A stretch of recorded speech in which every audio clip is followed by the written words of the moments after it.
Test 2.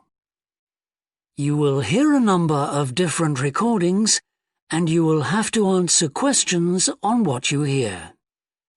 There will be time for you to read the instructions and questions, and you will have a chance to check your work. All the recordings will be played once only. The test is in 4 sections. At the end of the test, you will be given 10 minutes to transfer your answers to an answer sheet. Now turn to Section 1. Section 1. You will hear a man interviewing a woman in the street about her use of transport. First, you have some time to look at questions 1 to 5.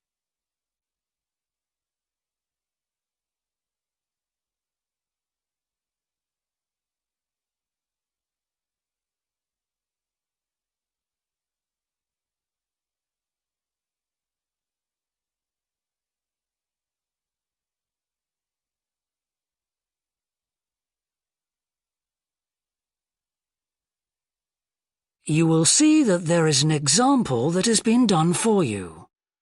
On this occasion only, the conversation relating to this will be played first.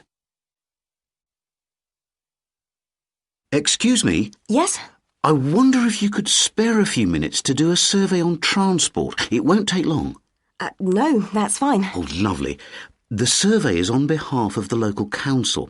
They'd like to know about what transport you use and any suggestions for improvement.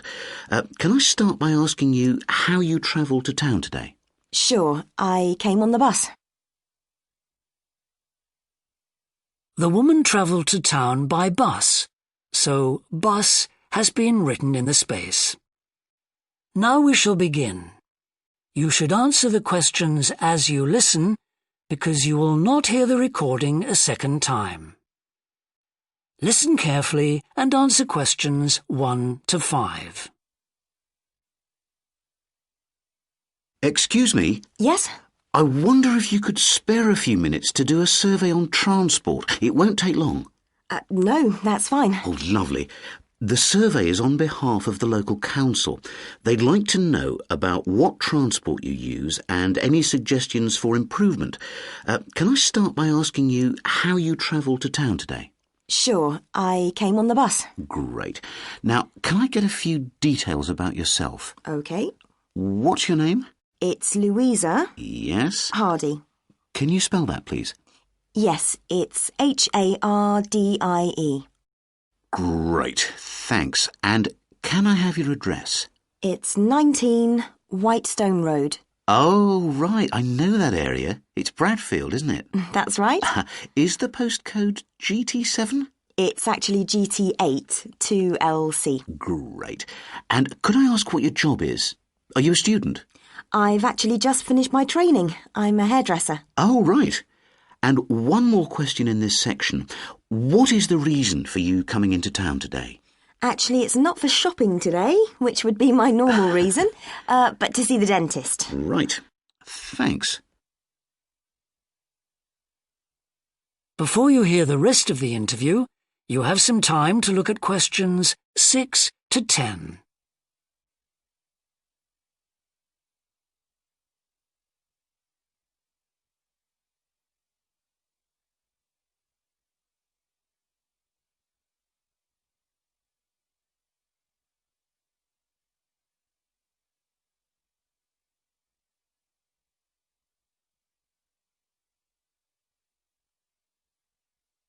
Now listen and answer questions 6 to 10.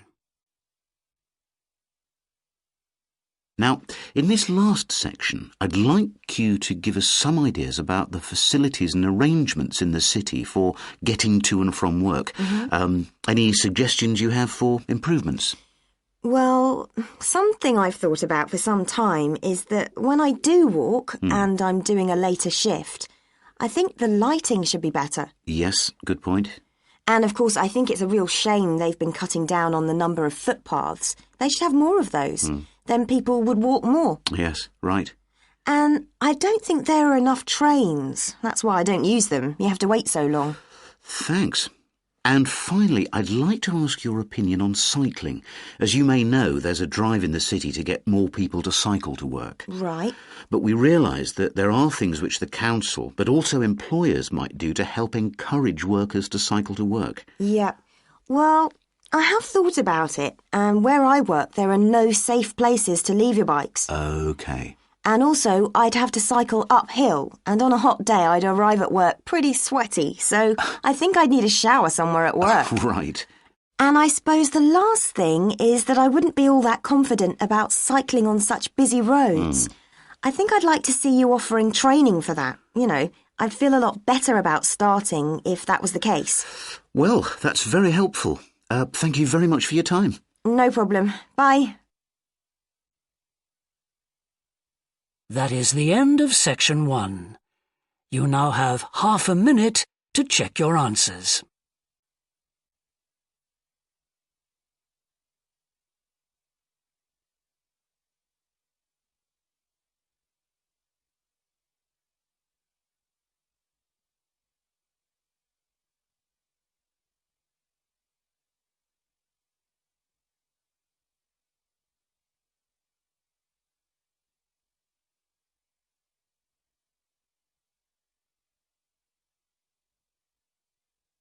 Now turn to section 2.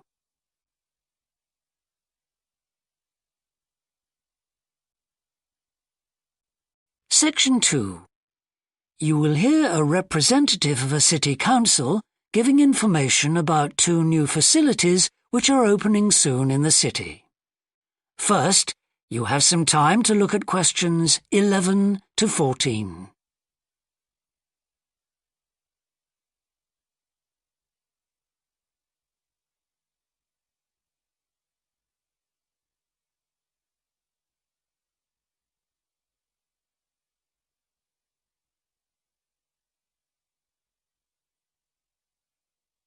Now listen carefully and answer questions 11 to 14. Good morning. I'm very pleased to have this opportunity to say a little about 2 exciting new developments in the city: the Brackenside open-air swimming pool and the Children's Adventure Playground in Central Park. As many of you may know, the idea for these initiatives came from you, the public, in the extensive consultation exercise which the City Council conducted last year. And they have been realised using money from the SWRDC, the South West Regional Development Commission. First of all, Brackenside Pool. As many of the older members of the audience will remember, there used to be a wonderful open-air pool on the seafront 30 years ago, but it had to close when it was judged to be unsafe. For the design of this new heated pool, we were very happy to secure the talents of internationally renowned architect Ellen Wendon, who has managed to combine a charming 1930s design, which fits in so well with many of the other buildings in the area, with up-to-the-minute features such as a recycling system, the only one of its kind in the world, which enables seawater to be used in the pool. Now, there's been quite a bit of discussion in the local press about whether there would be enough room for the number of visitors we're hoping to attract, but the design is deceptive, and there have been rigorous checks about capacity. Also, just in case you were wondering, we're on schedule for a June the 15th opening date, and well within budget. A testimony to the excellent work of local contractors Hickman's. We hope that as many people as possible will be there on June the 15th. We have engaged award-winning actress Coral White to declare the pool open, and there'll be drinks and snacks available at the poolside. There'll also be a competition for the public to decide on the sculpture we plan to have at the entrance.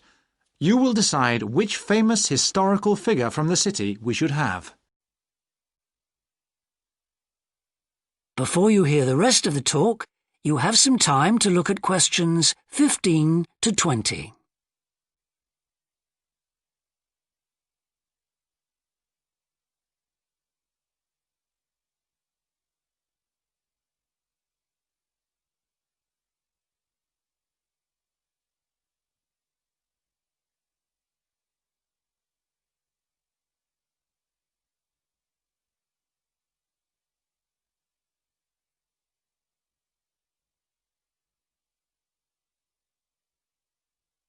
Now listen and answer questions 15 to 20.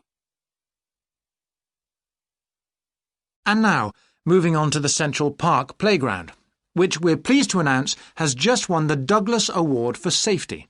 The news came through only last week.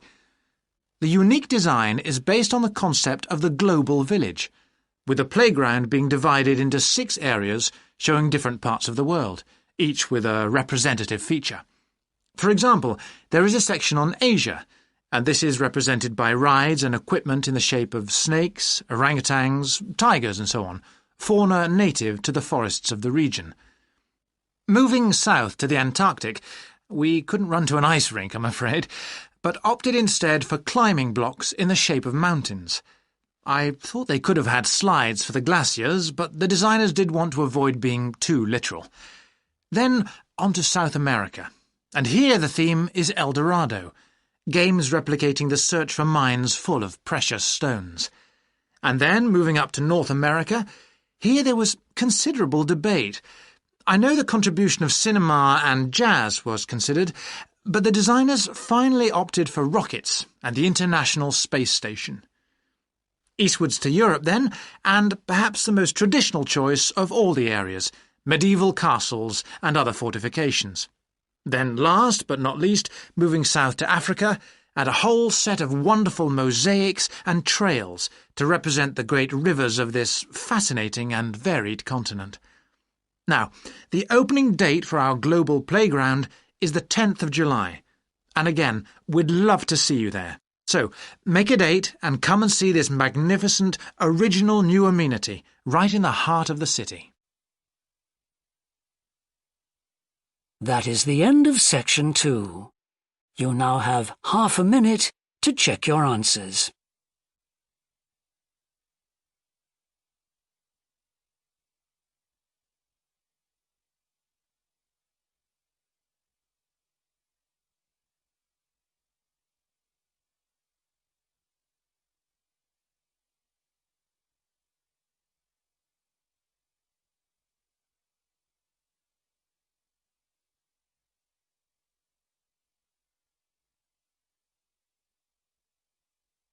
Now turn to section 3.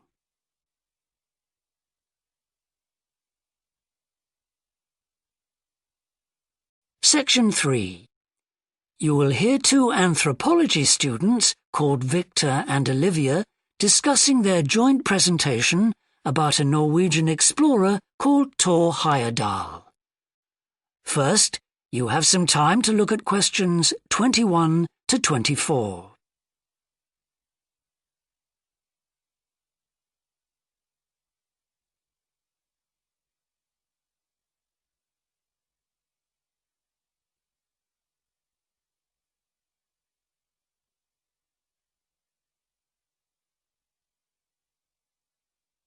Now listen carefully and answer questions 21 to 24. Right, well, for our presentation, shall I start with the early life of Thor Heyerdahl? Sure. Why don't you begin with describing the type of boy he was, especially his passion for collecting things? That's right. He had his own little museum.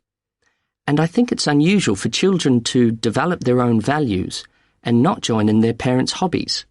I'm thinking of how Heyerdahl wouldn't go hunting with his dad, for example. Yeah, he preferred to learn about nature by listening to his mother read to him.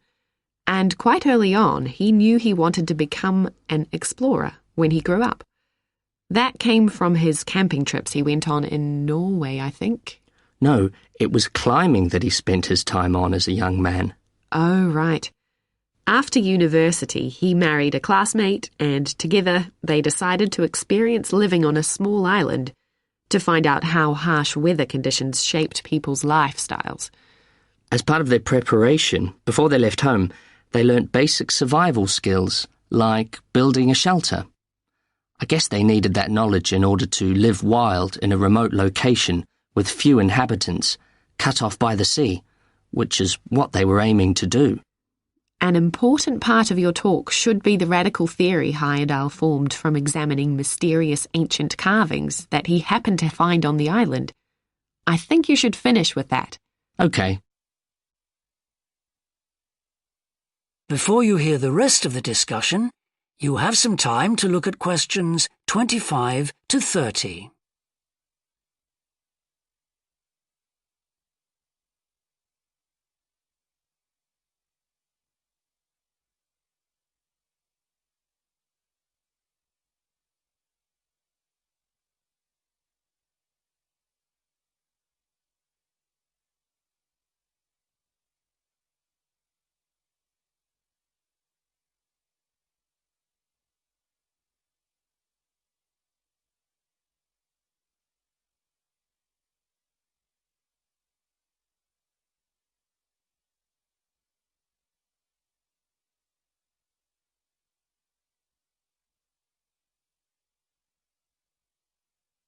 Now listen and answer questions 25 to 30. All right, Victor, so after your part, I'll talk about Thor Heyerdahl's adult life, continuing from the theory he had about Polynesian migration. Up until that time, of course, academics had believed that humans first migrated to the islands in Polynesia from Asia in the west. Yes, they thought that travel from the east was impossible because of the huge empty stretch of ocean that lies between the islands and the nearest inhabited land. Yes, but Heyerdahl spent ages studying the cloud movements, ocean currents, and wind patterns to find if it was actually possible. And another argument was that there was no tradition of large shipbuilding in the communities lying to the east of Polynesia. But Heyerdahl knew they made lots of coastal voyages in locally built canoes. Yes, or sailing on rafts, as was shown by the long voyage that Heyerdahl did next. It was an incredibly risky journey to undertake. Sometimes I wonder if he did that trip for private reasons, you know, to show others that he could have spectacular adventures. What do you think, Olivia? Well, I think it was more a matter of simply trying out his idea, to see if migration from the east was possible. Yes, that's probably it. And the poor guy suffered a bit at that time because the war forced him to stop his work for some years. Yes. When he got started again and planned his epic voyage, do you think it was important to him that he achieve it before anyone else did? I haven't read anywhere that that was his motivation. The most important factor seems to have been that he used only ancient techniques and local materials to build his raft. Yes. I wonder how fast it went. Well, it took them 97 days from South America to the Pacific Islands. And after that, Heyerdahl went to Easter Island, didn't he? We should mention the purpose of that trip. I think he sailed there in a boat made out of reeds. No, that was later on in Egypt, Olivia. Oh, yes, that's right. But what he wanted to do was talk to the local people about their old stone carvings and then make one himself to learn more about the process. I see. Well, what a great life. Even though many of his theories have been disproven, he certainly left a lasting impression on many disciplines, didn't he? To my mind, he was the first person to establish what modern academics call practical archaeology. I mean that they try to recreate something from the past today, like he did with his raft trip. It's unfortunate that his ideas about where Polynesians originated from have been completely discredited. Yes. Right, well, I'll prepare a PowerPoint slide at the end that acknowledges our sources. I mainly used The Life and Work of Thor Heyerdahl by William Oliver. I thought the research methods he used were very sound, although I must say I found the overall tone somewhat old-fashioned. I think they need to do a new, revised edition. Yeah, I agree. What about the subject matter? I found it really challenging. Well, it's a complex issue. I thought the book had lots of good points. What did you think of the illustration? That is the end of section 3. You now have half a minute to check your answers.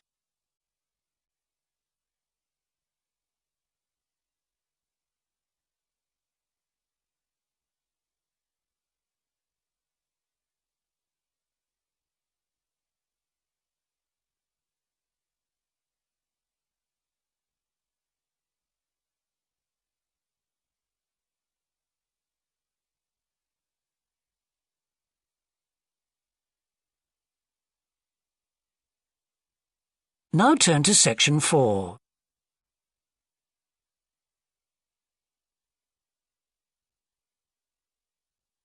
Section 4. You will hear a business student predicting how management might change in the next few years. First, you have some time to look at questions 31 to 40.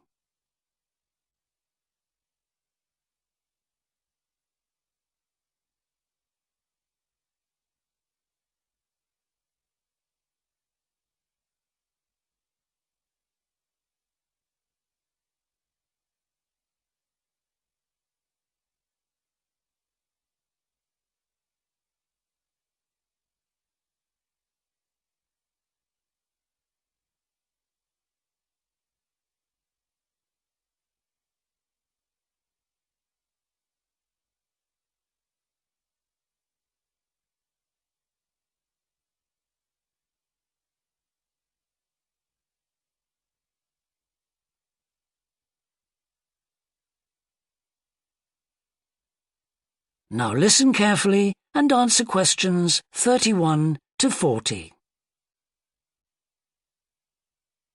Well, I've been talking to managers in a number of businesses and reading surveys about the future of management. And what I'm going to present in this seminar is a few ideas about how the activity is likely to change in the next 10 years. It isn't a scientific statistical analysis, just some ideas for us to discuss. One area I want to mention is business markets, and I'm sure a really significant development will be a major increase in competition, with companies from all around the world trying to sell similar products. Consumers will have much more choice. For instance, food products sold in Australia might be manufactured in the USA, China, Finland, and dozens of other countries. At the same time, mergers and takeovers mean that governments are actually losing power to major global corporations. We can probably all think of companies that exert a great deal of influence, which may be good for consumers. A third point I want to make about markets is that in the rapidly expanding economies, such as India, China, Brazil, and Russia, demand is growing very fast. This is putting pressure on resources all over the world. I think businesses are becoming more open to external influences. In particular, companies are consulting customers more and more before making their business decisions. Companies are finding out what they want and providing it, instead of making products and then trying to sell them, which is the model of years ago. Another influence is that concerns about the environment will force manufacturers to extend product life cycles to reduce the amount of pollution and waste. And, in some cases, regulation will need to be strengthened. Many societies are much more fluid and democratic, and the structure of companies is changing to reflect that. I think we're going to see a greater emphasis within companies on teams created with a specific project in mind. And when they're completed, the teams will be disbanded and new ones formed. More and more people see work as simply one part of their lifestyle, and not the most important one. And as the workforce is shrinking in some countries, businesses are having to compete for staff instead of being able to choose among a lot of applicants. Typical examples that will attract and retain staff are traditional ones like flexible hours and, something that has been made possible by advances in technology, remote working, with people based at their home, abroad, or almost anywhere they choose.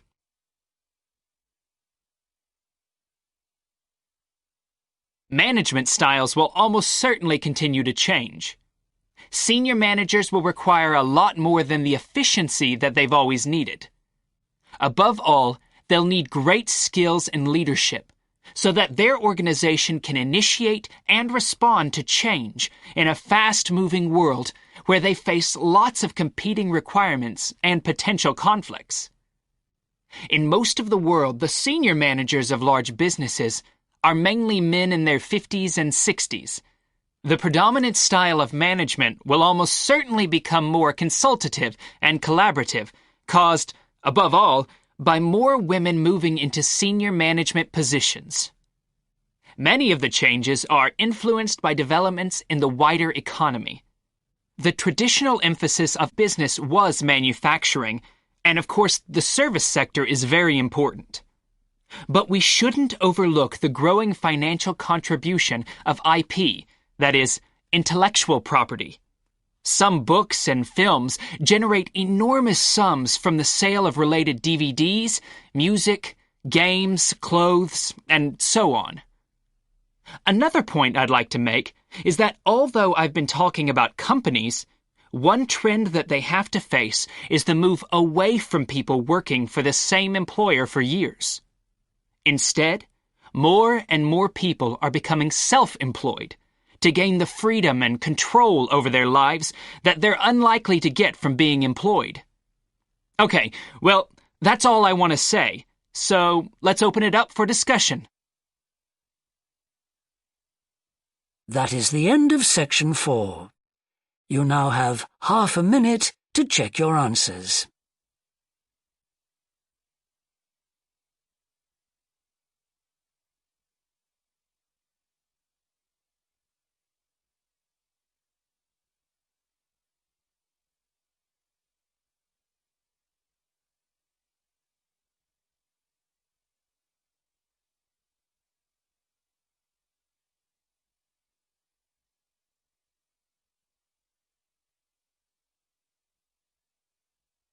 That is the end of the listening test. In the IELTS test, you would now have 10 minutes to transfer your answers to the answer sheet.